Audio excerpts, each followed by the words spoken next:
في ظل عالم سريع يمر بالعديد من المواقف والأحداث، تجد آلاف الأخبار طريقها عبر المنشورات والتغريدات إلى ملايين المتابعين يومياً.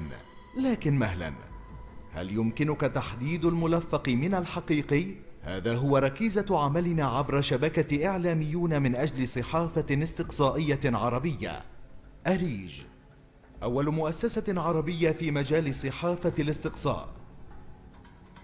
على مدار 11 عاماً قدمنا أكثر من 400 تحقيق مكتوب ومتلفز دون معلومة مضللة للجمهور، ونفخر بأن أياً من تحقيقاتنا لم تدن قضائياً. هدفنا الرئيسي تأهيل صحفيين لكشف تزييف الحقائق وفضح المعلومات الملفقة وتفعيل مبدأ المحاسبة والمسؤولية.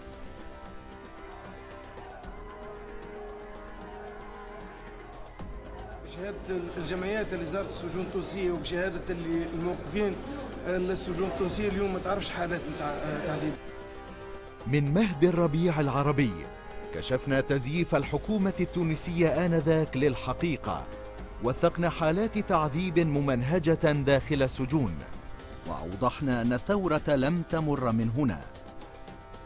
ومن ثورة إلى ثورة، ومن السجون التونسية إلى أقسام الشرطة المصرية، سلطنا الضوء على أوضاع المحتجزين داخل مقرات الاحتجاز المؤقت. وزارة الداخلية دايما بتبقى حريصة على توفير حقوق الإنسان. كمان احنا عندنا مبرد مية موجود في الحجز بصفة دايمة خلال 24 ساعة مع عبيز بيقدروا ياخدوا منه المية الباردة. استطعنا أن ندحض الرواية الرسمية، وكشفنا ظروف الاحتجاز السيئة التي تؤدي إلى الوفاة.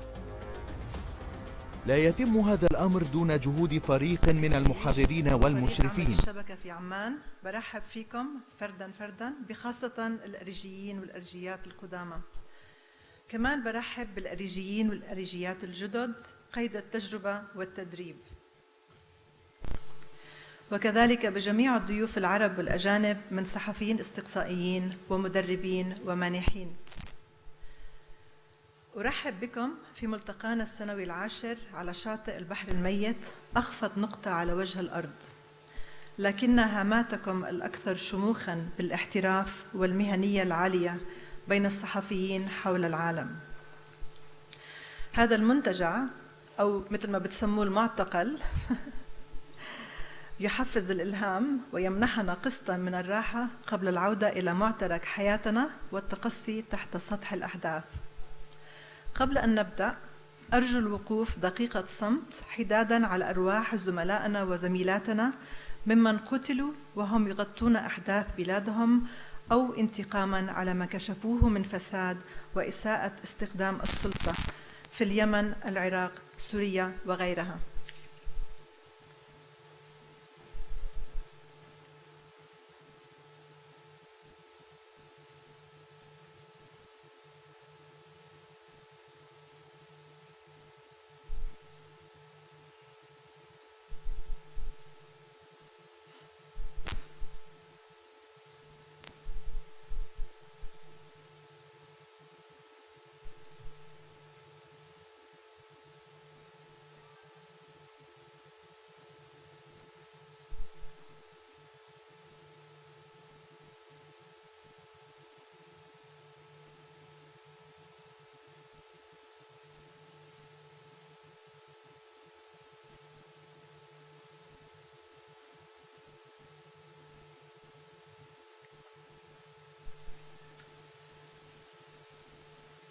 لنشد على يد كل صحفي وصحفية يقبع أو تقبع في سجون العالم العربي بسبب حرية الرأي والتعبير.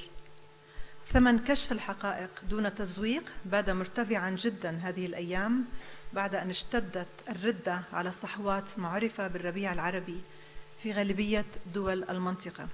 أعزائنا، تفخر أريج بأن ملتقاها العاشر هو الأكبر الذي ننظمه لغاية اليوم. قبل 11 عاماً بدأنا العمل مع صحفيين في 3 دول عربية: الأردن، سوريا ولبنان، ثم توسعنا بانضمام زملاء في البحرين، العراق، فلسطين، تونس، مصر واليمن. ومنذ نهاية العام الماضي اتخذ مجلس الإدارة قراراً بالعمل مع زملاء وزميلات في كافة الدول العربية بشرط أن يثبتوا درجة عالية من المهنية والاحتراف والالتزام بتنفيذ تحقيقاتهم بعد أن يتلقوا التدريب بهدف خدمة قضايا المجتمع وتمتين الشفافية والعدالة. عقبات كثيرة اعترضتنا لكننا تجاوزناها. حال كل من يعمل في أصعب مهنة في العالم وفي أصعب بقعة على الأرض. باقون لنكبر ونتمدد معا، فاتحادنا قوة.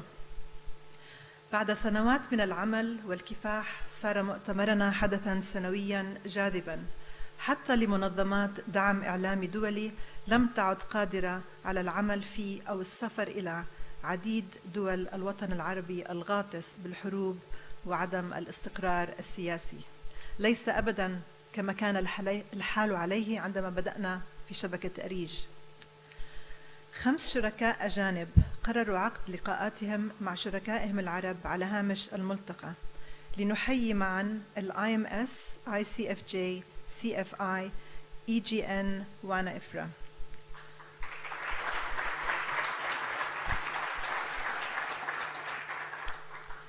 هذه السنة طورنا الإجراءات اللوجستية وآليات التسجيل. لأول مرة ندخل نظام حوسبة إلكتروني لتسجيل المشاركين ونطبق تطبيقاً على هواتفكم المحمولة لتسهيل تصفح برنامج الملتقى. سامحونا إذا خانتنا التكنولوجيا. نجحنا في استضافة أكثر من 60 زميل وزميلة من اليمن التي تعاني من كارثة إنسانية رهيبة. وهنا أشكر عضو مجلس النواب الأردني سعادة النبيل غيشان وزميلنا سعد حتر كبير محرري أريج ومدربيها، فلولا توسطهما لما كان ضيوف ما كان يوما يعرف باليمن السعيد معنا اليوم. أشكر إخوتنا في هذا البلد المحاصر ممن تحملوا عناء السفر. تخيلوا كيف غيرت هاي الحرب حياة ناس مثلنا. بحياتهم ما فكروا إنه حياتهم رح تتحول لجحيم. زميلنا خالد الهروجي، وينك يا خالد؟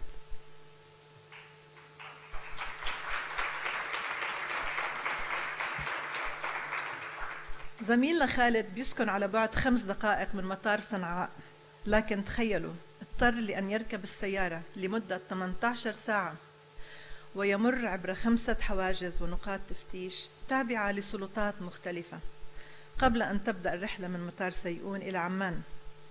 عدد منهم وصل مطار عدن لكنه منع من المغادرة. نشكر الله أنكم معنا اليوم في هذا المؤتمر اللي رح يناقش قضايا مهنية بحتة لرفعة دور السلطة الرابعة التي تتقزم عندنا وحول العالم. رح أرجع أطلب من اليمنيين كلكم توقفوا.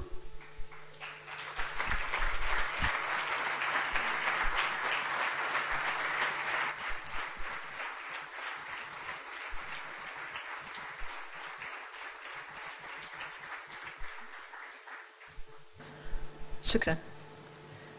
للسنة السادسة على التوالي لم يستطع زملائنا في غزة من السفر عبر معبر رفح، لكنهم معنا قلبا وقالبا ويتابعون الآن من خلال البث المباشر لنحييهم.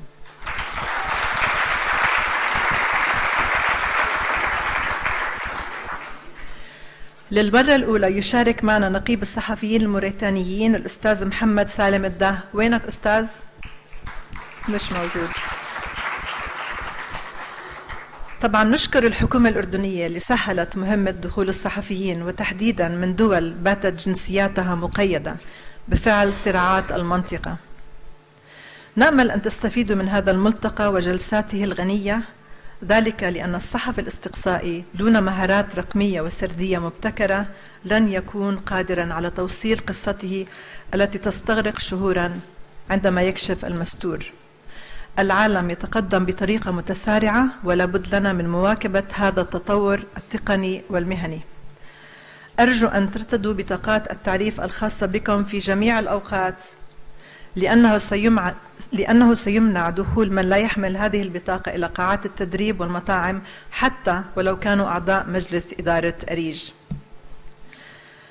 أهم إنجازاتنا هذا العام كان تأسيس ديسك تحرير جمعي أو مالتي ميديا غالبية اللي بيعملوا عليهم ناس تدربوا عملوا مع أريج منذ البداية ونفذوا التحقيقات معنا.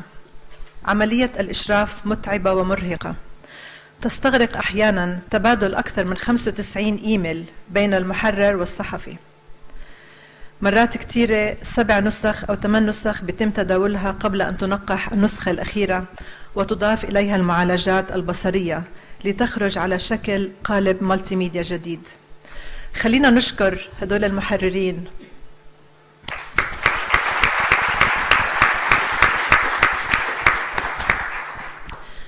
بداية العام المقبل تطلق أريج أول برنامج تدريب أونلاين كامل عن أساسيات صحافة الاستقصاء المرئية والمكتوبة مدته شهر كامل لتدريب الزملاء والزميلات ممن لا نستطيع الوصول إليهم بسبب صعوبات السفر أو لمحدودية الموازنة المرصودة. بعد الانتهاء من هذا الكورس سيكون بإمكان الجادين طبعا تعبئة طلبات إنجاز التحقيقات لكي نطور مهاراتهم من خلال دورات تكميلية ستسمح لنا بفرز الأفضل والأكثر قدرة على إثبات جديته، وستكون الأولوية للأفكار المبتكرة. هذه السنة سيوفر الملتقى أيضا وجبات عشاء إضافة للغذاء. أرجو أن تستغلوا الفرصة للتشبيك والاستفادة من جلسات التدريب كافة. علينا كأريجيين طبعا أن نستقبل المدربين في غرف التدريب صباح كل يوم بدل التأخر عليهم. اوعدوني. يرعى ملتقى أريج هذا العام شركة فيسبوك العالمية، المعهد النرويجي للصحافة، شبكة الصحافة الإخلاقية، المركز الدولي للصحافة، منظمة وان إفرا، منظمة بلينكات، مؤسسة فريدريش نومان الألمانية، مؤسسة فريدريش إبرت الألمانية، شبكة دويتشه فيله الإخبارية، السفارة الفرنسية والسفارة الكندية. ويتصدر الرعاة المحليين شركة أورنج للاتصالات الملكية الأردنية والبنك الأردني الكويتي. باسمكم أشكر فريق أريج الذي عمل ليلا نهارا لضمان نجاح المؤتمر. من الأردن يوسف أبو عودة، سعد حتر، سعد خليك واقف، كل واحد بحكي اسمه يضل واقف بليز. روزيت قبتي، يزن علي. اصلا بدون يزن ولا واحد فيكم كان هون لانه هو اللي بضله يتابع المعاملات. لينا شرايحة، حمد العثمان، علاء الزغول، شروق شعبان، مجد درويش، مصعب الشوابكة، يزن أبو الروس، لينا كريمين، فهد الويسي، بيسان جابر، أزهار عناب، آية علي. من مصر عبد الرحمن يحيى ومصطفى المرصفاوي. من بنين كارول كرباج. من اليمن محمد الكوماني. من سوريا مختار الإبراهيم. ماري عم تشتغل مع الصحفيين العرب اللي محاصرين أيضا من حكوماتهم. الآن اسمحوا لي نبدأ مع ضيوف الحفل. بدنا نرحب كلنا بالدكتور نبيل الدجاني. دكتور نبيل أول رئيس لمجلس إدارة شبكة أريج.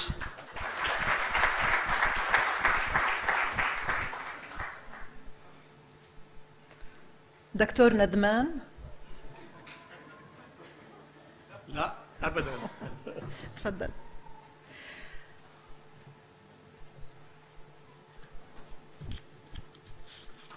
لنرحب بالزميلة ماريا تيريسا رونديريس الصحفية الاستقصائية المبدعة من كولومبيا ماريا هي صحفية استقصائية مبدعة من كولومبيا، وحالياً مديرة برنامج منظمة المجتمع المفتوح للصحافة المستقلة Open Society Foundation، أحد ممولي أريج. رح تحكي لنا عن اتجاهات صحافة الاستقصاء الناشئة حول العالم.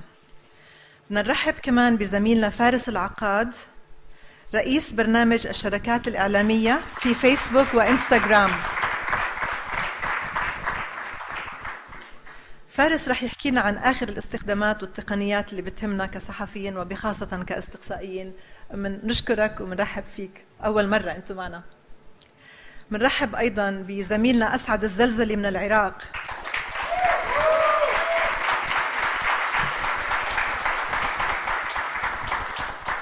أسعد رفع رأس كل أريجي وأريجية عالياً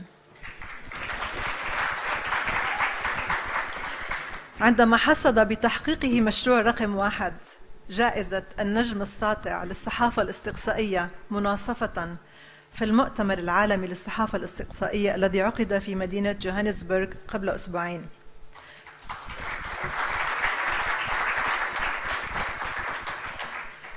أسعد أول صحفي عربي من أريج بيفوز بهاي الجائزة المتخصصة بالدول النامية والدول التي تمر بمراحل انتقالية. قبلها حصد نفس تحقيقه جائزة سمير قصير لأفضل تقرير إخباري سمعي بصري للعام 2017. طبعا هذا كله بطلوع الروح يا أسعد. هلأ رح نجيك. أوكي، هلأ رح أعطي كل واحد من المتحدثين 5 دقائق. فمنبلش بدكتور نبيل، تحكي لنا عن بدايات مشروع أريج لأنك أنت كنت من المؤسسين. شكرا. يعني شيء بيسند الصدر، بيفرح القلب انه نشوف هالأريج اللي كانت سنة 2004 مهمة مستحيلة.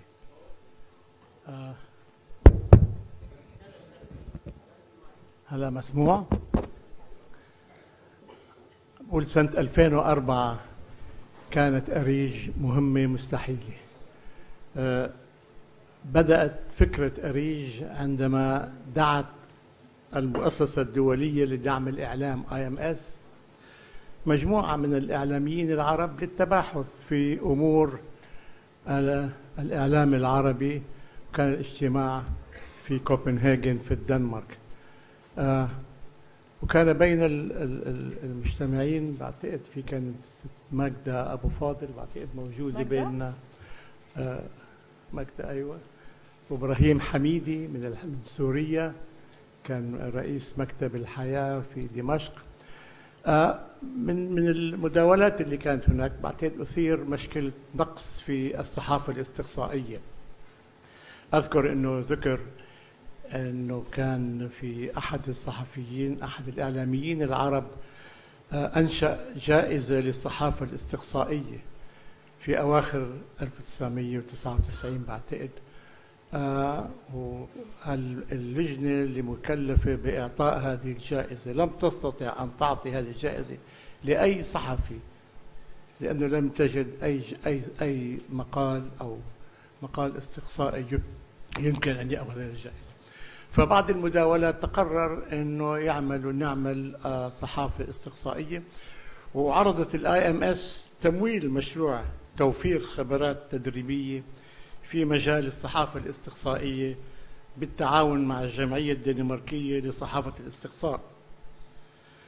وهكذا تمت دعوة نواة من الإعلاميين العرب والدنماركيين إلى الاجتماع في عمان في نهاية عام 2005. أول مجلس إدارة لما سمي بعدين أريج لأنه ما كان بعد له اسم، ضم ماجدة أبو فاضل من لبنان، إبراهيم حميدي من سوريا، داود كتاب من الأردن، نبيل دجاني من لبنان، وبي ثورستون وأندرس جيريكو من الدنمارك. وكان متوافق عليه أن تنضم إلينا رنا الصباغ إلى هذا المجلس، ولكن رأى البعض أنها أفضل ما يمكنه العمل كمديرة تنفيذية للمشروع، ولم يكن من السهل إقناع رنا بالقبول بهذا المنصب. وهذا حقيقة طلب اجتماعين. أول مرة قبلت ورجعت استقالت، كلفنا شخص ثاني ما عجبنا، رجع رأس، رجعنا ترجينا، رجع ضلينا نترجى. وبعتقد أنا شيء بفتخر فيه إنه يمكن أحسن شيء تمسكت فيه إنه تمسكنا برنا. وشوفي شو صار بأريج. بعتقد لولا رنا ما كان أريج صارت بهالمكان.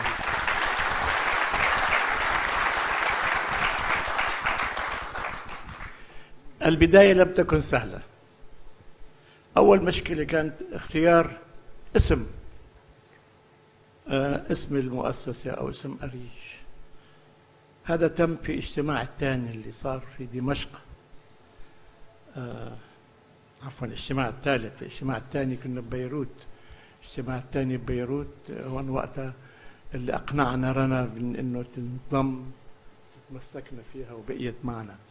بالاجتماع الثالث في دمشق تم اختيار، بعتقد داود كتاب اقترح الاسم أريج لأنه كلمة أريج حلوة من أريج، وهي كمان Arab Reporters for Investigative Journalism. وهكذا هذه أول مشكلة انحلت. المشكلة الثانية انحل، عندنا مشاكل في الصحافة الاستقصائية. في مشاكل عديدة لعمل صحافة استقصائية، أولا على مستوى الدولة، ثانيا على مستوى وسائل الإعلام. الدولة أغلب الدول العربية مثل ما قلنا كلها لا تساعد أو لا توافق على صحافة استقصائية في العمل السياسي. فإذا قررنا أنه أول شيء نتحاشى في البدء التشجيع أو المساهمة في تمويل أو تدريب صحفيين في مجال الصحافة الاستقصائية السياسية.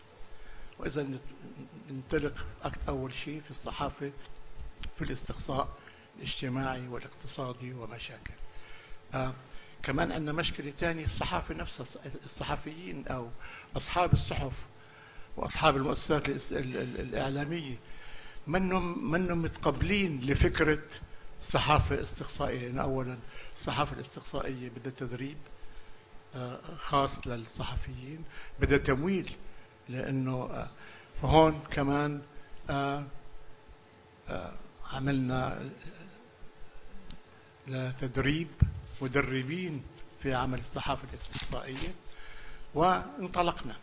أول شيء كمان انطلقنا بثلاث دول عربية. ثلاث دول عربية ليه؟ الأردن، لبنان، وسوريا، لأنه أعضاء مجلس الإدارة كان بيمثلوا هالثلاث دول العربية. فإذا انطلقنا من هالثلاث دول العربية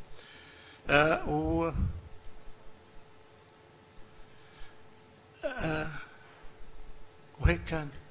هلا الشيء اللي بيفرح انه صارت أريج تعمل في كل الدول العربيه، وبعتقد اكبر شكر بيكون لرنا. هلا بدي اقول انا انه أريج مع انه كانت مهمه استحيله، ولكني انا بشوفها انه هلا كانت نظره مستقبليه. الصحافه الاستقصائيه في العالم العربي هلا الان في بدايتها، لم تبلغ مرحله النضوج، وعدم انتشارها ونضوجها قد يكون أحد أسباب أزمة الصحافة المطبوعة.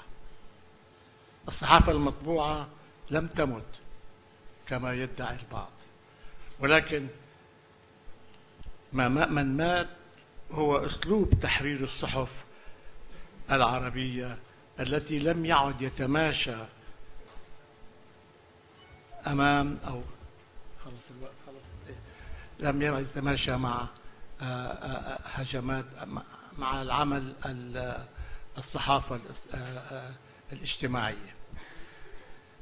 بعتقد نجاح الصحافة المطبوعة في رأيي يكون بتجديد الصحف العربية أو وسائل الإعلام العربية على الصحافة الاستقصائية، وأرى أن أريج دورها سيكون أساسي في دعم والنهوض بالصحافة المطبوعة في العالم العربي. وشكرا.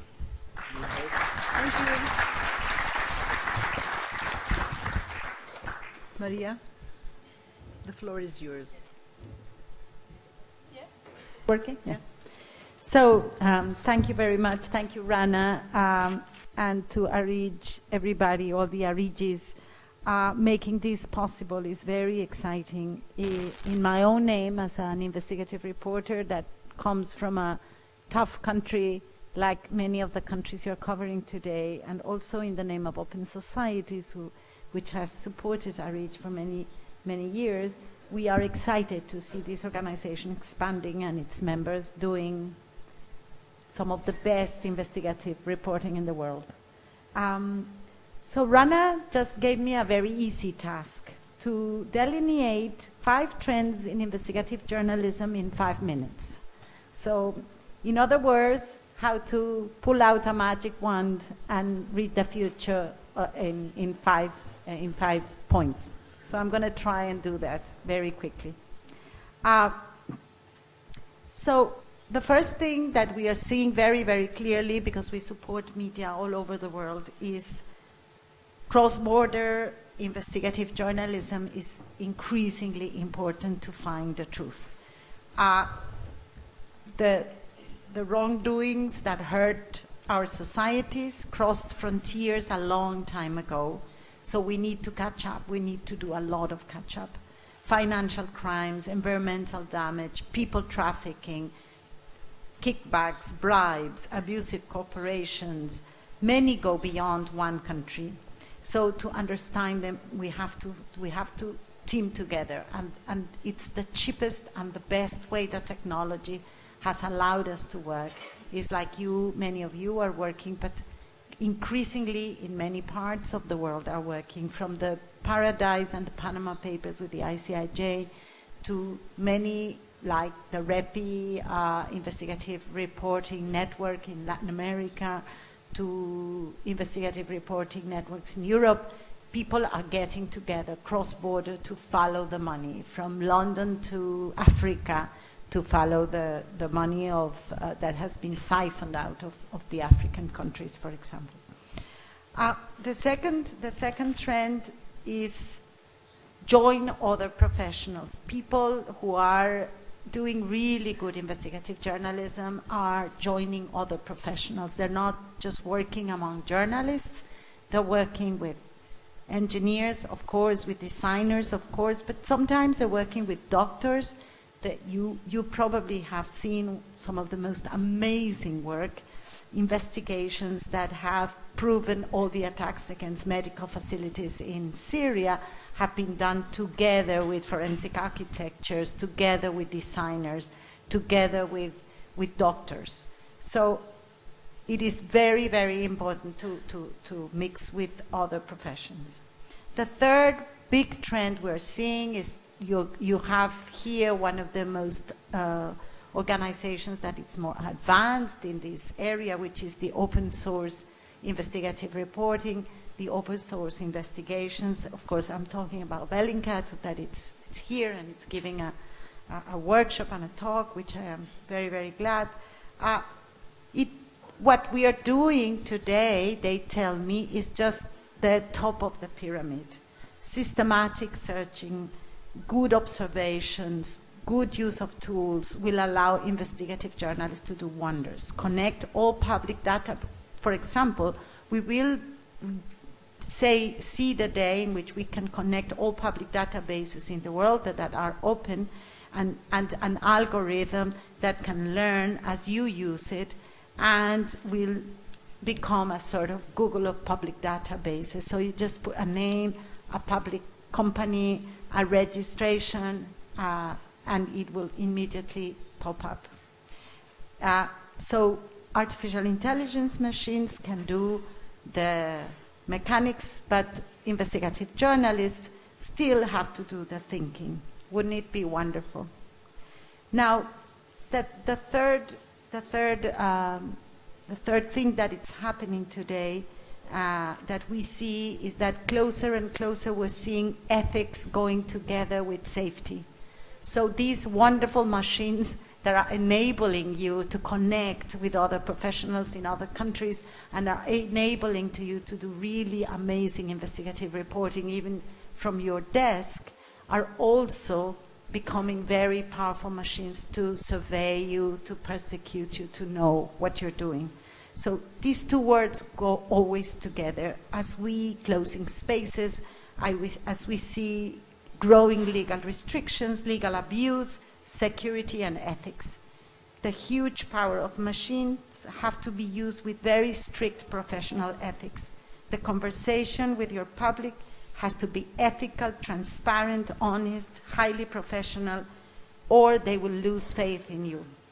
The power of machines are also out to take you. So to be safe, to keep your sources safe, you have to understand the technology, and it means learning safe, ethical practices.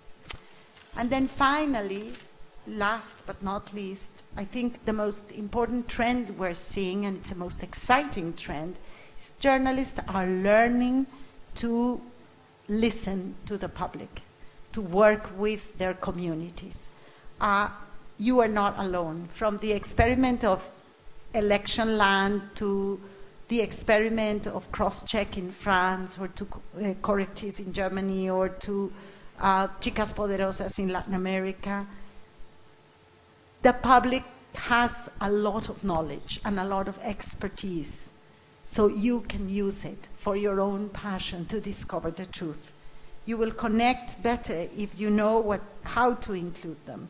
So we are seeing in Uruguay with La Diaria, in Berlin, in the UK, coming up media that are building a new editorial model, one that you have never seen.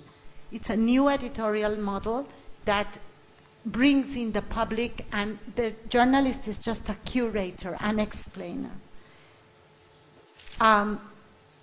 This is the new editorial model that we are seeing is going to be the basis for the new business model that will come. But for that, you need humility, empathy, warmth. Those are the key words for the future. The key for surviving, the key for credibility, vis-a-vis the world of the fake news. Thank you very much.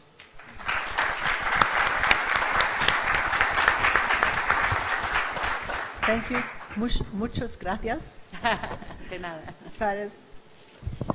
اولا بشكركم جميعا، وانا فخور جدا بتواجدي اليوم معكم. مثل ما تفضلتي نحن اول مره بنشترك معكم بهيك مشروع، وباسم فيسبوك وباسم الشخصي انا سوري حلبي، فبالنسبه لي يعني وجودي بهيك اجتماع والموضوع ومصداقيه الصحفيين وسلامه الصحفيين شيء قريب جدا لقلبي. طبعا منصه فيسبوك اليوم كشبكة فيسبوك، بس أعطيكم فكرة عن حجم المنصة. نحن بيجينا حوالي 2 مليار شخص يوميا على المنصة على فيسبوك. انستغرام حوالي 800 مليون، واتساب مليار و200 مليون، ماسنجر مليار و200 مليون. فحجم المنصة اليوم عالميا ضخم جدا. نحن أكبر شبكة اجتماعية في العالم، ومع هالحجم بيجي بعض التشعبات وبعض المسؤوليات اللي نحن اليوم نقدرها. طبعا شركة فيسبوك نسبيا شركة صغيرة في السن، يعني 12-13 سنة تقريبا 15 سنة من وقت ما بلشنا، ويوم عن يوم عم نشوف كيف الناس تستخدم المنصة، وتقريبا أغلب الأحوال أغلب الاحتياجات أو أغلب الاستخدامات هي إيجابية. وبنشوف كثير من الحالات الاجتماعية من التواصل، أخوة ضيعوا بعض ولا عائلات تم التواصل أو أصدقاء من زمان، فأغلب الاستخدامات هي إيجابية. بس طبعا في نسبة قليلة اللي بنشوف فيها أشخاص لأسباب مادية أو أسباب سياسية أو إلى آخره بيستغلوا الريتش تبع المنصة لاستخدامها في أشياء سلبية. ونحن يوم عن يوم عم نشوف اللي عم يصير وعم نحاول نتفاعل معه قدر الإمكان. بس أنا بأكد إنه اليوم لفيسبوك هذا موضوع يعني أولوي، وبالشركة على أعلى المستويات عم بيتم يوميا متابعة هذا المشروع. وأنا الفريق اللي بتابعه أو بنظر له هو كيف فينا نتواصل مع شركات الإعلام أو الصحفيين ونساعدهم بهذا المجال. من حوالي سنة أطلقت شركة فيسبوك مشروع اسمه فيسبوك جورناليزم بروجكت، أو هو مشروع فيسبوك للصحافة، وبيعتمد على دعم الصحافة والصحفيين قدر الإمكان لدعم مصداقية الصحافة وسلامة الصحفيين. نعتمد نحن على يعني عندنا 3 طرق بنعتمدها بشكل أساسي. هو أولا بنقوم بتدريب الصحفيين عن طريق الإنترنت أو تدريب بمنتديات مثل هذا على كيف يستخدموا المنصة، كيف التقنيات الحديثة، كيف يبلغوا عن أخبار مشكوك فيها. عندنا فاكت تشيكينج يونتس من شكلناها بأوروبا بأمريكا إلى آخره. كمان نعتمد على تطوير تقنيات في المنصة لمساعدة العملاء والصحفيين للإبلاغ عن أخبار غير صحيحة، لدعم للتواصل بين بعض وتشكيل مجموعات لدعم بعض، وبنفس الوقت لجهات الإعلام المصدوق فيها إنه يقدروا يعملوا فيريفيكيشن عن الأخبار اللي هم عم يصدروها. واخيرا بنعمل كمان تدريبات للمستخدمين اللي نحن بنتعامل معهم، المليارين اللي بنتعامل معهم على شكل يومي، كيف ممكن يشوفوا الخبر المصداقي والغير مصداقي، كيف يدققوا عن الاخبار، وبنفس الوقت التشعبات اللي عم نشوفها هي غير، يعني ما عادت قصه فيك ولا مش فيك. احيانا يعني عم تشوف الخبر والخبر هو صحيح، لكن بوجودك بشبكة اجتماعية من تفكير معين ما عم تشوف الوجهة النظر الأخرى. فهلأ حتى ابتدينا إنه نعرض على العملاء أفكار، يعني إذا عم تشوف أنت مثلا أرتيكل ذكر دونالد ترامب مثلا، إذا عم تشوف خبر من اتجاه يميني بنعرض عليك صحفي أو موضوع تعالج مع نفس الخبر بس من جهة من وجهة نظر أخرى، ومشان يكون عندك فكرة كاملة قبل ما تتخذ قرار. فيعني في عدة مجالات عم نشتغل فيها، وأنا مثل ما قلت يعني حضرت مؤتمرات في أوروبا وبأمريكا، ودائما يعني بندعي على عم نعزم على عدة اشتراكات، ولكن جدا فخور إنه بلشنا نعمل هالشيء في الشرق الأوسط، لأنه بعتبر أنا الصحفيين اللي بالمنطقة يعني لسوء الحظ يمكن بيمروا بأصعب أوقات وأصعب ظروف، ومو دائما بيتوفر لهم الدعم، فنحن جدا فخورين وعازمين إنه نوفر الدعم قدر الإمكان. شكرا.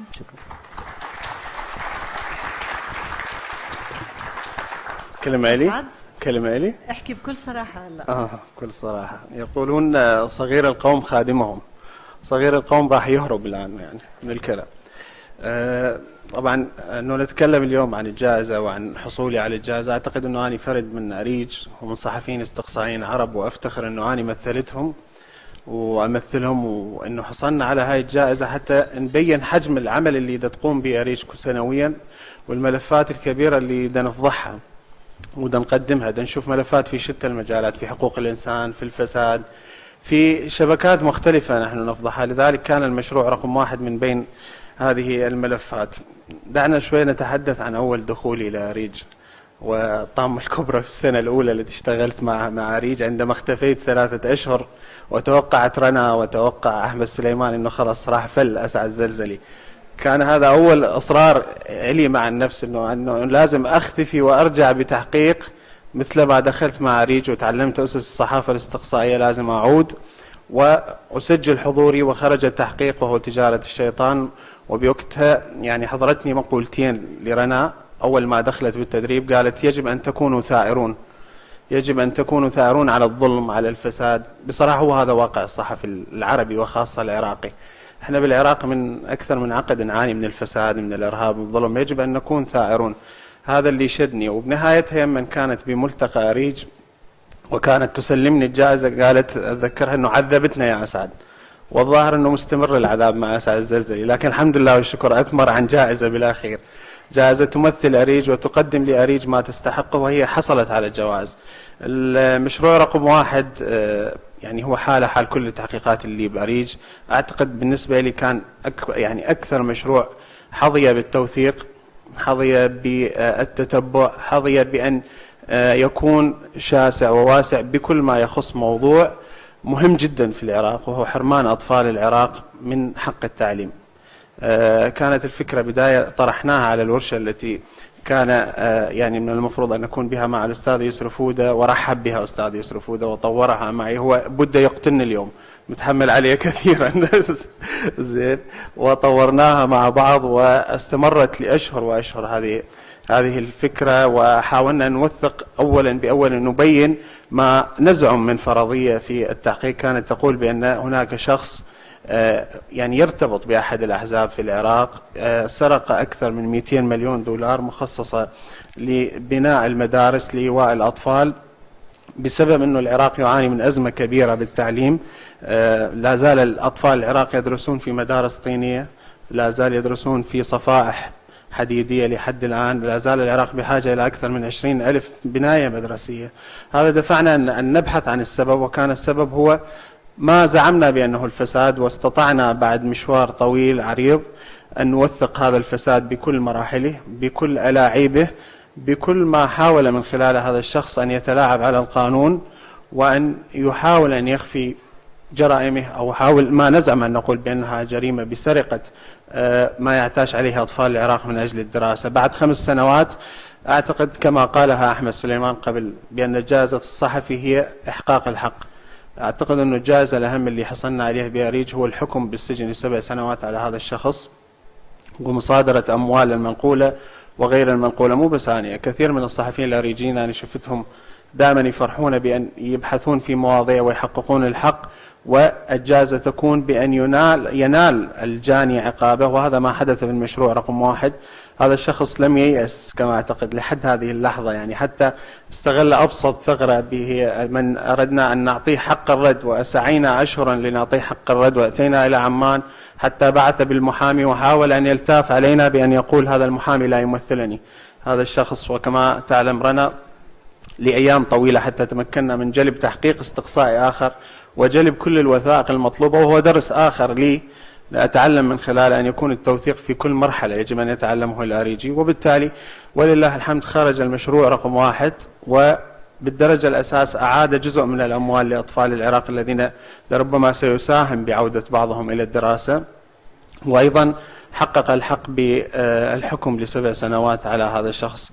أعتقد أن الجائزة اليوم ذهبت علينا أن نفكر بالقادم. اليوم عندما يعني تصعد لتنال الجائزة كان هناك تفكير كبير بين أنه أنت فرحة أنه أنت تمثل العرب، وبين عاتق ومسؤولية بأنه القادم يجب أن يكون أفضل، القادم يجب أن يكون بمستوى ما حصلت سابقا، وراح تكون مسؤولية أكبر وراح تكون معاناة أكبر، لأن لازم نقدم ما هو أفضل.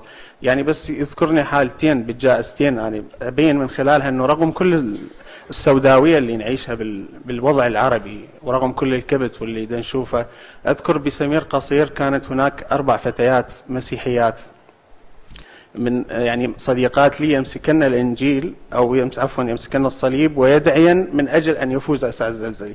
هذا يدل على الوحدة، وأنه الشعب العربي رغم كل شيء، رغم كل الفساد اللي نخره، لا زال هناك ترابط وهناك وحدة. وأيضا في جائزة جلوبال أيضا في الضوء الساطع، يما فزت بالجائزة وشفت أنه كل العرب اللي موجودين هناك كأنما جائزتهم، الكل التف حولي، فهذا يؤكد أن الأمل باقي. احنا دائما نحكي بسوداوية، الفساد اللي نفضحها والملفات اللي نفضحها أعتقد نتصور أن الصورة سوداوية، لكن لا زال لدى الشعوب أمل بأن يتحقق الحق عبر مجموعة من الفرسان اللي أنا أسميهم فرسان أريج وغيرهم من الفرسان الصحفيين. رغم كل ما تعرضنا له، وبالأخص العراق، يمكن العراق ظلم في موضوع الصحفيين. العراق كان أكثر البلدان التي تعرضت لانتهاكات بحق الصحفيين، حتى قبل فوزي بالجائزة عكر صف فوزي، وأنا ذكرتها أكثر من مرة، استشهاد صحفية عراقية، وقبلها استشهاد صحفي عراقي، وقبله اعتقال صحفي عراقي. لذلك العراق لا زال مستمر. نحن ندعي بأننا الدولة الديمقراطية الأولى في الشرق الأوسط، لكننا مع الصحفيين لربما الأخطر على بلدان العالم بما يتعرض له الصحفيين. لذلك اليوم ليس فوزي وليس جائزتي، هي جائزة كل صحفي عربي يعمل بجد ويبتعد عن اللهفة وراء الشهرة، وراء النصف الحقيقة، من أجل أن يحصل على مواقع، مع جل احترامي، على مواقع التواصل الاجتماعي الشهرة ليست هنا، والشهرة ليست بجائزة الضوء الساطع. الشهرة بأن تحقق الحق، بأن ترى لربما يمكن كلامي مثالي شوي، لكن أن ترى طفل عراقي يضحك من جديد. شكرا.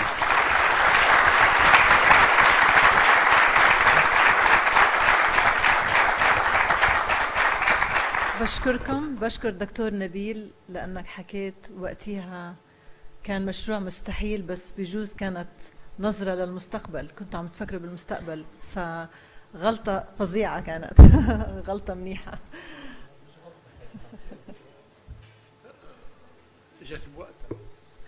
Thank you, Maria Teresa Ronderes, for all your support. OSF has been one of the partners that believed in Arij from day one, and we hope to be your partners for life.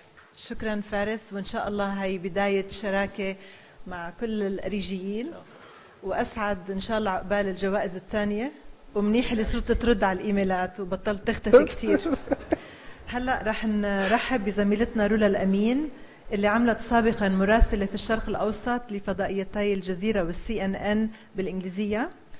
رولا رح تقدم ضيف شرف ملتقى أريج العاشر ديفيد كي جونستون، وتدير جلسته النقاشية حول دور الصحافة الاستقصائية في مقارعة الأخبار الملفقة. تفضلوا رولا and David, you're welcome.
مرة بيعطوني فرصة إني أكون معاكم وأتعرف على أرجيين جدد وأتعرف على صحفيين عالميين مميزين وأقدمهم لكم. اليوم معنا ديفيد كي جونستون. ديفيد من أهم الصحفيين الاستقصائيين بالعالم.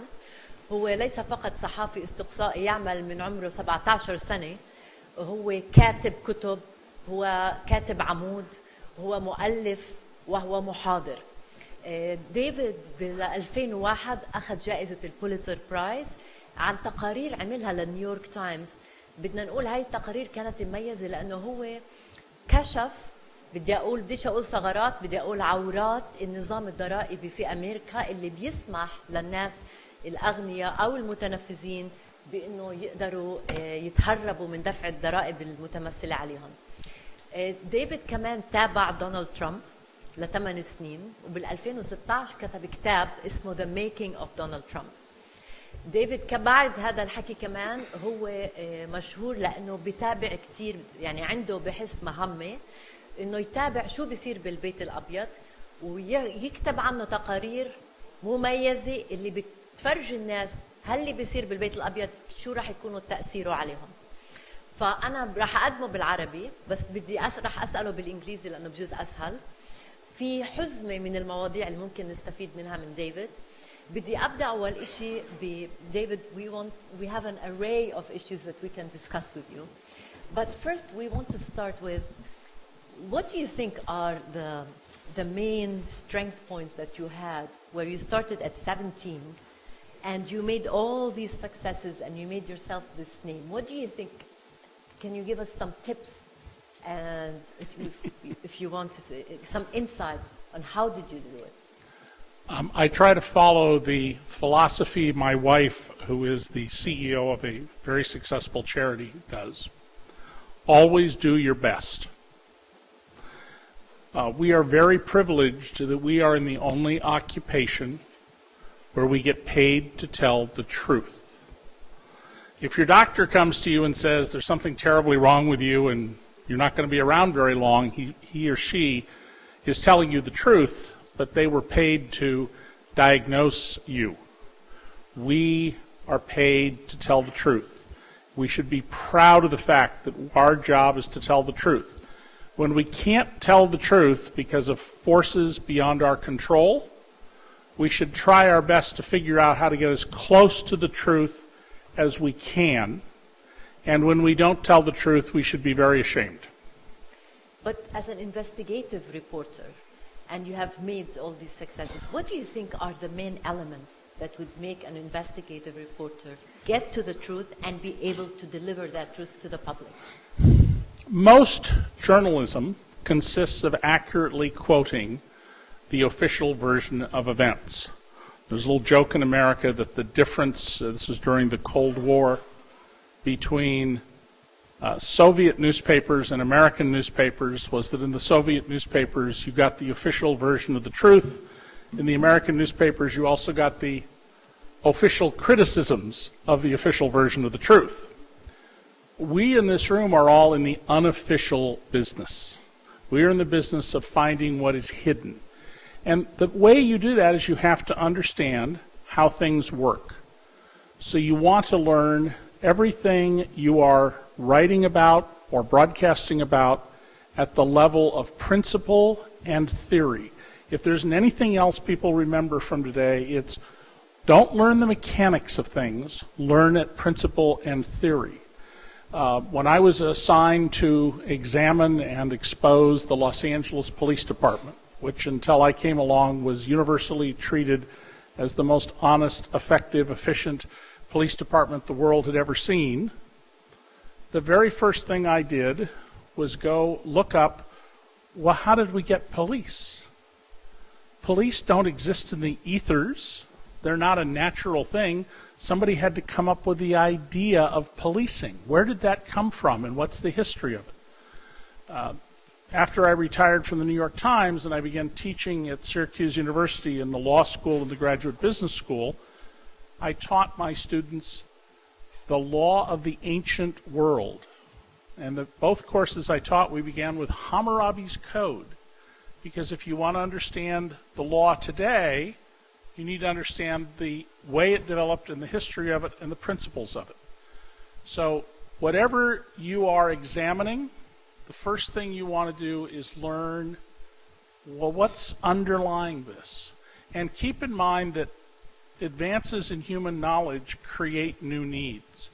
There was no need to regulate airplanes before somebody figured out how to turn bauxite rocks into sheets of aluminum and to distill the residue of ancient forests into fuel so we could fly through the sky.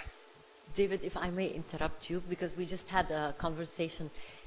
You said with investigative journalism, one of the things is you don't just rely on the official version. What do you rely on? Every institution has to operate through a set of rules and policies and paperwork. So even if you're the most dictatorial, authoritarian leader, you can't do everything, and furthermore, you don't want to. You want to enjoy your life as much as you can. That means there's a trail out there of what's happening. And I'll give you a simple example of this. For a little over a year, I was the global economics columnist for Reuters. And the first month I worked there, I went to Singapore. Americans are constantly told Singapore is the lowest tax country in the world, and I would just look at the videos on TV of it and say, that's not possible. You can't have all these things they have in Singapore with no taxes. And it took me 2 days, that's all, to figure out how they did it. What they do is they force Singaporeans to save 1/3 of their income, and they pay them 1% return on their money, but they earn 5%. That's an 80% tax on people's capital income that the organizations that promote Singapore as a low-tax country don't tell people. But David, and it turned out they were in written reports. There were 2 different books that had this data, and they were right in the offices of Reuters. It just had never occurred to anybody to look at them together. So the underlying point here is, yes. Don't listen to what people tell you is the news. The one bias you are allowed is, this is what I think is news. Just look at what you see around you and ask questions about, why is it this way? How did it get to be this way? How do they make that happen? And that will lead you to where you need to go. And you will almost always find there is a written record somewhere that will help you understand this, which leads, if I may, to another point. Among the very best sources you can have, and the ones you want to develop, are former officials. The person who used to handle the budget, or was in charge of the border police, or maybe was the 5th person down in the border police, who's now retired, can be incredibly valuable, because they can say to you, well, when the following events happen, this is what's supposed to occur, and there should be a memo of this kind, and there should be the following action, and they can explain to you, then this is mechanics more than principle and theory, how the system is supposed to work, because you have to have mechanisms to make all of the system work. So you want to find people like that. You don't need to quote these people. You don't need to put them in any kind of jeopardy, but you can learn from them, here's how it's supposed to work, and in many ways you'll discover things like, oh, so that's how they're stealing the money that's supposed to go for textbooks for children. Oh, that's why the hospital doesn't have insulin, because somebody has ripped off the system. So among the most valuable people to you are former officials. David, you have won a prize for your work on the tax system in the United States. What triggered that investigation in your head? Why did you do it? And what is it that you did differently than everybody else? What's the innovation in what you did? Well, imagine for a moment that you were sent here by an alien civilization from another planet, and you were to basically write a report about Earth, and you're the head of the economic unit, and you're to write a hierarchical report. What is the biggest economic activity in the world? Number one, far and away, nothing else comes close. It's taxes. There's nothing bigger. Now, your first inclination as an alien from another planet might be, oh, these people who call themselves humans, they really love taxes. It's so important to them, they make it the biggest thing in the world. And of course, we don't love taxes. We hate them. But what is it that you did differently? So with this in mind, that taxes are at the center of every society because it's how we divide up the resources. When I was a teenager, I was hired by a weekly newspaper to cover the school board and the city council, and I went one night to the school board and they handed out a press release, which the daily paper dutifully regurgitated the next day. And it said, property taxes next year on the average house in Santa Cruz, California, where I grew up, worth $34,211 will go up by $43.02. Well, that's useless information unless you own a house worth exactly $34,211. So I just turned the press release over and, doing long division, turned it into a percentage. And then I said, for every $1,000 of value of your home, taxes will go up $1.31. And suddenly people were noticing this. A big radio station in San Francisco read one of my stories on the air, and it was just simply taking the official information and making it meaningful and useful to people by reducing it to 1. And how important are documents? Well, lots of investigative reporters deal largely with interviews, but I have spent most of my career much more dealing with documents. It's just who I am versus other people. The one wonderful thing about documents is they don't get up on a witness stand and flake out. They don't go to an official proceeding and say they didn't say it. You've got a document. Now, you have to verify the document. When I got Donald Trump's tax return, which I'm pretty sure Donald sent to me, He knows my home address. He knows my home phone number. I had two immediate concerns. One was, does anybody else have this? And the other one was, how do I authenticate it? How do I know it's for real? Well, the White House authenticated it. But other than authenticating documents, they're really useful to you. And one of the things that's very important to do when you get a document is to stop and pay close attention. Just like we interview people and often don't listen carefully to what they say. And I'll give you a very good example of this. If any of you go on the internet and look up the email that Donald Trump Jr. got from Rob Goldstone that says, the Crown Prosecutor, the Attorney General of Russia, as part of our effort to help your campaign. Almost everybody who wrote about this didn't notice that the implication of that language is, we're already helping you. This isn't an offer of help, this is an offer of additional help. And so when you get a document, read it very, very carefully. I once did a story, I was the lead writer on the biggest enterprise project the New York Times has ever done, and showed how the head of an American company had built a fortune of almost $1 billion without paying any income taxes on the money. How? Through a legal mechanism that I had to learn and explain called deferral. And just imagine if you could pay your taxes 30 years from now and invest the money in the meantime, how rich you'd be. And it turned out that Warren Buffett, one of the directors of this company, did not realize how much money they had paid this man. He thought it was a small fraction of what they paid him. And it was right in the documents. I mean, it took us weeks of reading and analyzing and calling people and asking questions to figure them out. Now I could read one like this. But it was right there, hidden in plain sight. The American writer Edgar Allan Poe wrote a story called The Purloined Letter. It's about Belgian detectives trying to find a letter, and they go into a room and they take the books off the shelves and they look in the drawers, they look under the cushions, they're looking everywhere. It's lying right on the desk in the most obvious place. But because they're convinced it must be hidden, they don't look there. Many of the very best investigations are right in front of our eyes. But if you don't understand things at the level of principle and theory, if you don't know how the government does something, or the way thermodynamics work, perhaps, if you're doing nuclear power plants, if you don't understand water flows, you won't see the story. So you need to be absorbing information all the time and understanding at the level of principle and theory. David, you wrote your book about the U.S. president. The first one. The first one. And there is, in the Arab world, there's also curiosity on, for so many years, the narrative we got from Western media was how journalists have to be neutral, they cannot take sides, they have to be fair, they cannot be subjective. And now what we're watching is, in this new era, is journalists and news networks taking sides, and they are having their own battles with the president. What is happening there?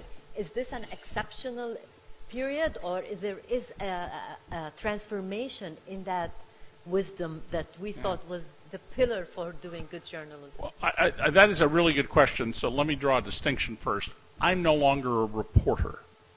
I left that for the opinion business 5 years ago, and now I do books and lectures and teaching. So the rules are different when you're in the opinion business than when you're a reporter. I don't actually think that reporters in America are taking sides. What they're doing is being aggressive. Donald Trump, who I've known for almost 30 years, has spent his life saying ridiculous, crazy, outrageous things and finding journalists who wouldn't let the facts get in the way of a good story. So Trump would make these wild claims, and he would go to reporters who would just take his word for it. And a reporter named Wayne Barrett and I and one or two others would check the facts, and then we would say, this is nonsense. And I think all you're seeing now is that journalists who were accepting of the official version of events realize that doesn't work, and these journalists are now challenging and questioning and saying, but that's not true, or the record doesn't show that. You may have heard that Donald Trump is now saying that the famous tape where he gets off a bus with Billy Bush and makes these comments about sexually assaulting women, he admitted it was true at the time and apologized. Now he says, that's not my voice. That's not my voice. And, you know, people can debate whether he's delusional or he's calculating in his lies, but he's lying. So what you're saying is the principle of neutrality is still there. It's just journalists are becoming more challenging and more aggressive. And I think they're much more aggressive because times have sort of demanded that. I have been calling, I've never lived in Washington. I've always covered Washington from afar. I live an 8-hour car drive, an hour's plane flight from Washington. And yet I've broken stories there all the time because I follow the paperwork. And one of the things, because I don't live there, is I don't have to worry about polite social relations with people and things like that. I just do my job. I think that we have seen a steady decline in access and integrity in dealing with reporters. So when I would call the Ronald Reagan White House almost 40 years ago, they might snarl at you. You know, they might say, you know, why are you asking that question? But they accepted that it was your job as a journalist to ask the question, and it was their job to respond to it. By the time we got to Barack Obama, who promised the most open administration in history, they would literally just hang up the phone on you if they didn't like the question. I would call agencies of the government, independent agencies the White House isn't supposed to have political control over, and ask for statistical information. And they would say, well, we have to go clear that with the White House. And in Trump, you've seen a dramatic further change and this practice of just making it up. What have been called alternative facts, which means we just made it up. How important is it that the journalists stay fair? And why is it so important? I'm a big believer that you want to be fair to the most monstrous person in the world. If you are writing about a child rapist who tortures his victims and takes delight in killing them in the most gruesome way, you still want to be fair to that person. Why? Because readers and viewers and listeners will respect more what you've done, first and foremost. Secondly, it is our job to do that. We're allowed to pick the story and say this is important, but when we do it, we have to be rounded about doing it. And we want to understand what people do. The New York Times just ran a piece about, it could have been headlined, "The Nazi Next Door," about a seemingly ordinary guy in the middle of America in the state of Ohio who's a Nazi. And the paper's taken a lot of criticism for it, missing the point of the article, which is, you don't know who your next door neighbor is. I mean, just think about when you've seen pieces or you've written or covered pieces about somebody who turns out to be a horrible criminal, and then what do the neighbors say when you talk to him? Gee, he seemed like such a nice guy, you know, he was always nice to my kids, and he'd, you know, walk his dog, and he seemed ordinary, because evil is often very, very ordinary. So that was the point of the article. And yes, and so there's one other reason you want to be fair to people. When I was very young and worked at the Detroit Free Press, I ruined a man's career. He got fired, but a lot of bad things happened to him. And one day, he knocked on the door of my office across the street from the state capitol, and I opened the door and I thought, oh my God, this guy's come to kill me. And in fact, he came to bring me a story. Oh. And I said, why are you bringing me this story? And he said, hey, listen, I did it. You know, I mean, I did it. And you didn't tell my wife the stuff you knew. Public records, I figured out that he had a mistress. And he said, and this guy, this other government official, needs to be gotten, and I know you can do it. And that's one of the reasons you want to be fair, is sometimes people come back to you who you've written about. My friend Wayne Barrett, who my next Trump book that comes out next month is dedicated to, at his funeral the day before Donald Trump became president, were a whole bunch of politicians who went to prison because of him, who came to honor him when he died. You want people to say, yeah, you got me, but you did it fair and square. Before I open the floor for questions, you started working when you were 13.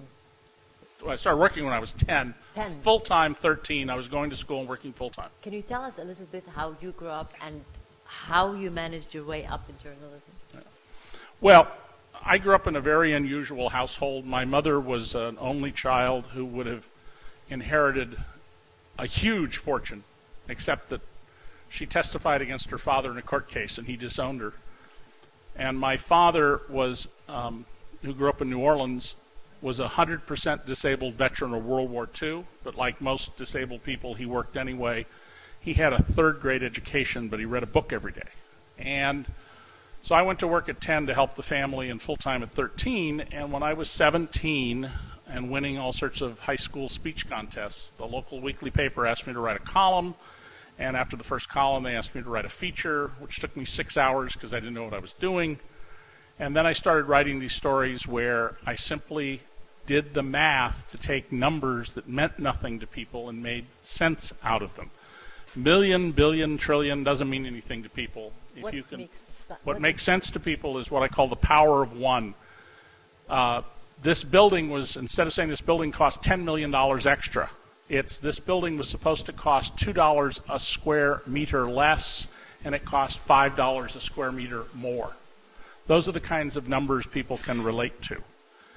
And some of those stories got public attention.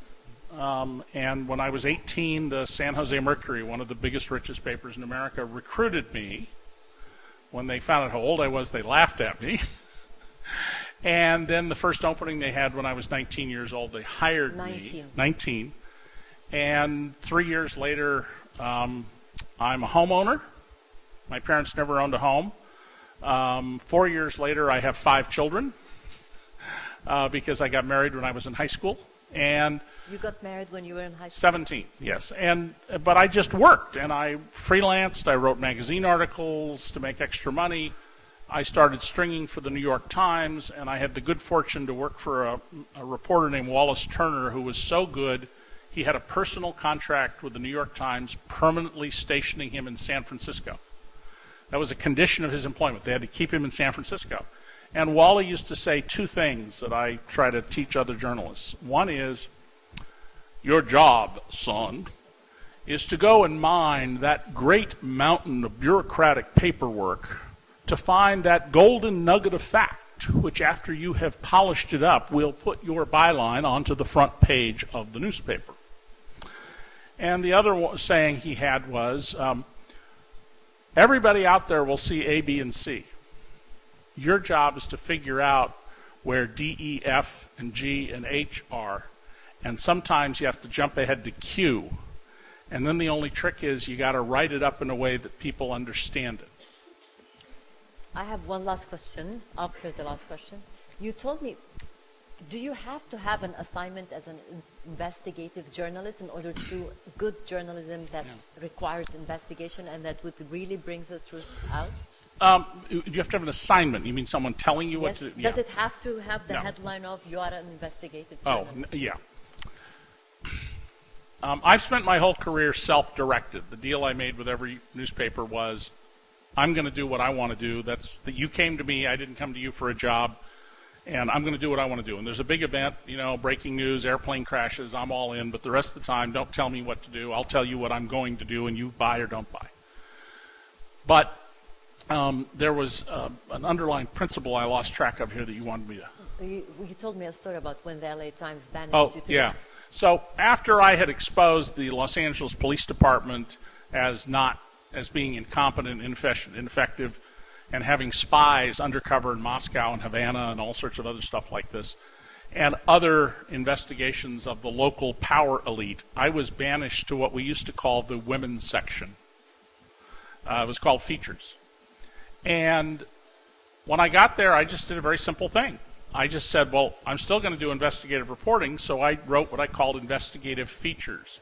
So instead of a story that would start off saying something like, the Jordan Times today has identified 4 police captains who are on the take to Russian mobsters, I would just tell it like a story, like you were a movie or a magazine article. It would have the same investigative facts in it. I hunted down personally and confronted a murderer in a very vicious killing, a black on white killing, and got a young man freed from life in prison by showing that he'd been framed and the real killer was this other guy.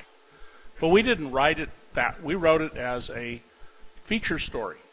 And so one of the things you can do and be creative about is you don't have to hammer the story. You can write the story like a novel, a true life novel, like a feature story, and have the same effect if you get enough room, enough space, either on the air or in print to do it. And you'll also broaden out people's understanding if you approach it that way as a feature. Thank you. هلا بدنا نقدر ناخذ أسئلة بالعربي أو بالإنجليزي زي ما بتحب. تفضل. Who has مين معه المايك؟ هوني. Thank you for the great talk. Yusuf Omar from #OurStories. I agree with you. Journalism is a politics of truth, of accountability, of fairness. But both the US and international media clearly take stands when it comes to certain issues. If you're not on the side of #MeToo and sexual abuse against women, you're on the wrong side. In this part of the world, if you're not opposed to Bashar al-Assad by many media, you're on the wrong side. Who defines what that list is where we can take a stand? Well, journalists operate in the world we live in, okay? We're not living in the 9th century and we're not living in the 29th century. So assumptions about gender, religion permeate the things we do, and we're not aware of them. And we are all, no matter how hard we try, blind to some things. When I was a boy, I was sent to New Orleans for one summer to see my relatives down there, and they would insist that they weren't racist, even as we would go inside to eat, and the help would eat outside with the wasps and the gnats. And there were drinking fountains that said, or bathrooms that said colored or white. And they would say, what are you talking about? We're not racists? That's ridiculous. We're all blind to things, and we're all part of the society we live in. And as journalists, we have to communicate to people within a context. So if people believe something, if it's a fundamental aspect of their view of the world, even if you're showing them it's wrong, you have to write and report in a way that accepts that notion and then use it to illustrate to people. But yeah, we're creatures of our time and our conditions. Do we have someone with a question? Anybody else? Way Please. back there. We got any women who want to ask questions? أحمد حاج حمدو من سوريا. أحمد حاج حمدو من سوريا. شكرا كثير على المعلومات القيمة، ولا سيما اللي متعلقة بأنه الوثيقة هي ممكن ما تغير رأيها أمام المحكمة، بينما الشخص ممكن يغير رأيه أمام المحكمة. لكن نحن بوقت وصلت فيه كم الشائعات، لأنه هي عم تجي عن طريقة غير حسن نية. يعني قبل أيام فقط صدرت وثيقة بسوريا من الحكومة السورية، وبعد يومين أو بعد ساعات تسربت، قدر أحد الصحفيين يسربها، وبعد تسريبها أصدروا وثيقة مضادة للوثيقة الأولى ونفوها. يعني تراجعوا عن قرار حقيقي لأنه تسرب خبر ما كان بدهم يتسربوه. هذا إضافة لكم الشائعات الضخم كبير. كيف نحن ممكن نواجه هذا الأمر؟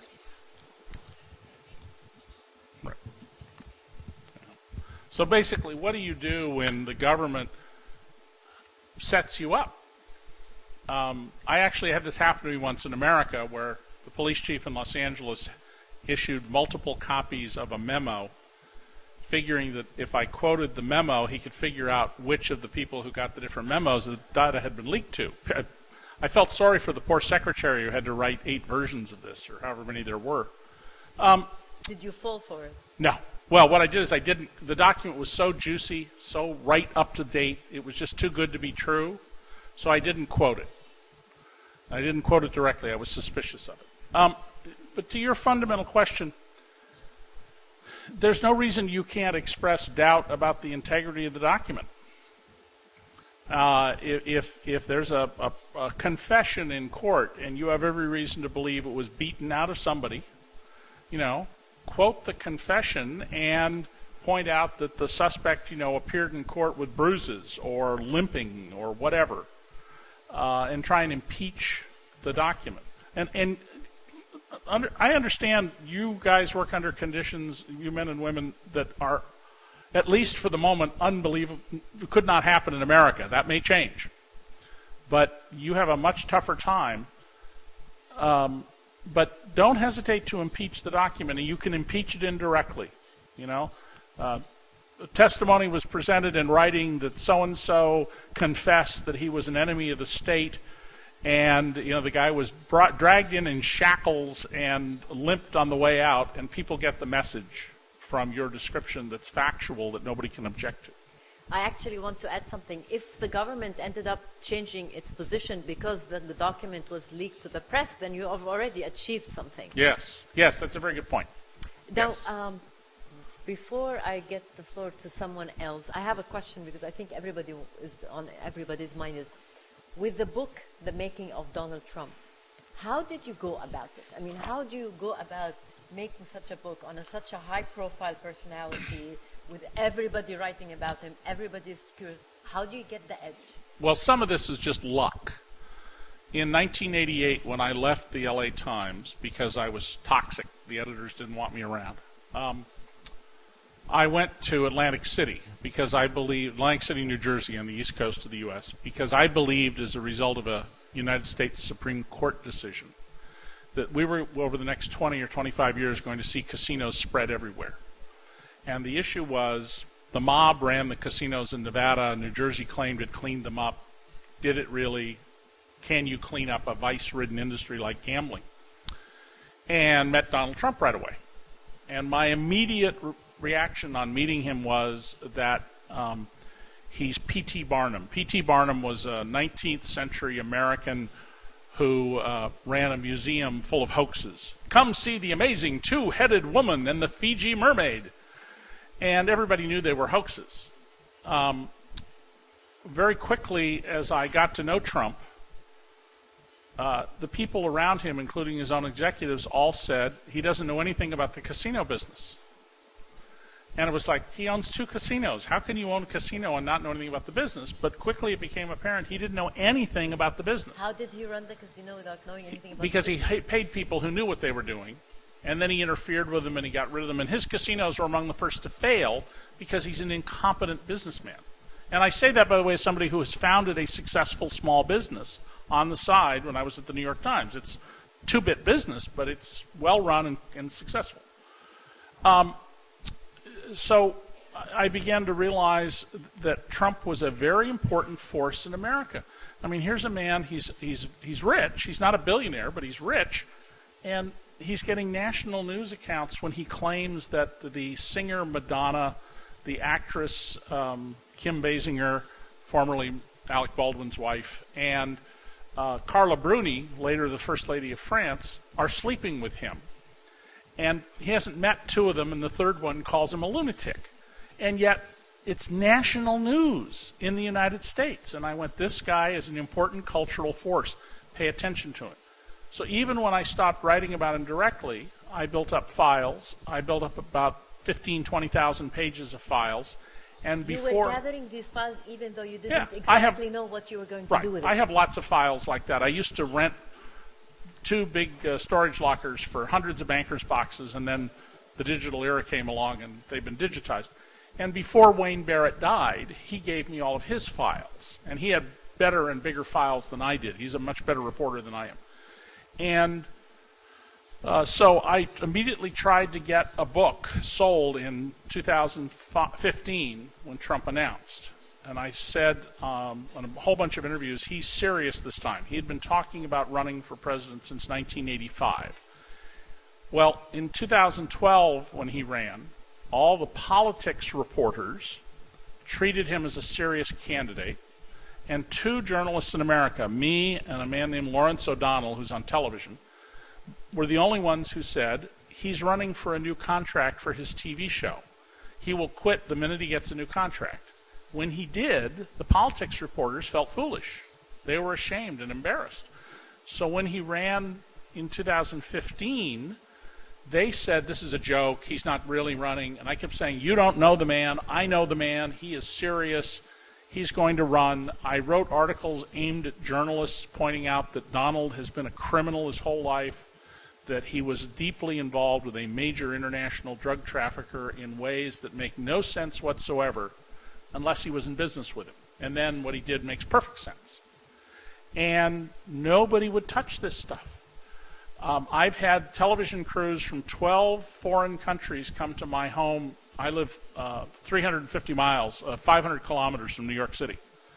12 crews trek there from all over, from Europe and Asia. But the big American networks have never had me on, have never mentioned any of the stuff in my book. My former newspaper, the New York Times, Trump's deep involvement with the Russian mafia and the American Italian mafia, 4 passing mentions during the campaign, 2 of which were on the editorial page. And they're just passing mentions. And so I set out to say journalists need to understand who this man is, how dangerous he is, how deranged he is, how he has a whole life of criminal behavior for which he's never been arrested, because most smart criminals never do get arrested. And nobody would do a book. And then at the last minute, a publisher called up and said, we'll do a book. We'll just give you a little tiny bit of money, but you have to do the book in 3 weeks. And I said, I can't do that, but I can do it in 4. And I wrote the book in 4 weeks because I had everything. I knew it all. I just had to sit down and do the work. So I would write and sleep and write and sleep and write and sleep. And then, I probably spent 2 weeks in recovering after that. So. Okay, I think we have time for one more question, Rana. Well, a woman. We haven't had a question from a woman. Okay, a woman. The lady in the red scarf. Anybody else, I'll be glad to talk to you after we're done. مساء الخير، جيهان عوض صحفية من فلسطين من رام الله. عندي سؤال إنه أحيانا تجينا كتير معلومات قيمة أو وثائق جدا خطيرة، لكن هاي المعلومات تريد استخدامك كصحفي كأداة. يعني حزب يريد الإطاحة بشخص معين أو كذا، هي معلومات حقيقية تهم المجتمع والكشف عنها ربما فعلا يغير في المجتمع، لكنك ستكون هنا كأداة. كيف يمكن التعامل مع هذه المعلومات والوثائق بعد التأكد طبعا من أنها حقيقية؟ Very good question. سؤال مهم. Journalists get used all the time. People tell us things because they have some reason to tell us. They may have good motives to tell you, like the man who came to me after I had gotten him fired and he wanted this other corrupt official exposed. And they may have a foul motive. You have to decide what the relative value of that information is. But you should be open to information from everybody. If I once had the American Mafia's number 2 hitman, professional killer, in my home in Los Angeles. And he was bouncing my 7th of my 8 children on his knee because she was a baby. And I was making us coffee, and he was telling us about all the people he'd killed. And there were some editors at the LA Times who were like, how could you speak to such a monster? And I said, are you kidding? How are you going to learn things if you only talk to polite people? They wouldn't publish the story at the end of the day, and it was a very good story about his philosophy of life and why he was proud of what he did. So you listen to everybody. You want to be open to everybody, but know what people's agendas are. And sometimes ask them, what's your agenda? And just because someone tells you something doesn't mean you have to use it either. You need to develop with sources a position of strength. I'm not your patsy. I may on occasion be your channel of communication, but I am never your patsy. What about if it's a good story, but the story used. will be manipulated? Well, you have to... Seymour Hersh, the American journalist who uncovered the My Lai massacre and many other stories, Sy has a very good phrase about this. At the end of the day, there are no rules in journalism. But because you put your name on it, you have to live with every decision you make. I have a phrase which I don't think I made up, but I once paid a researcher $1,500 to find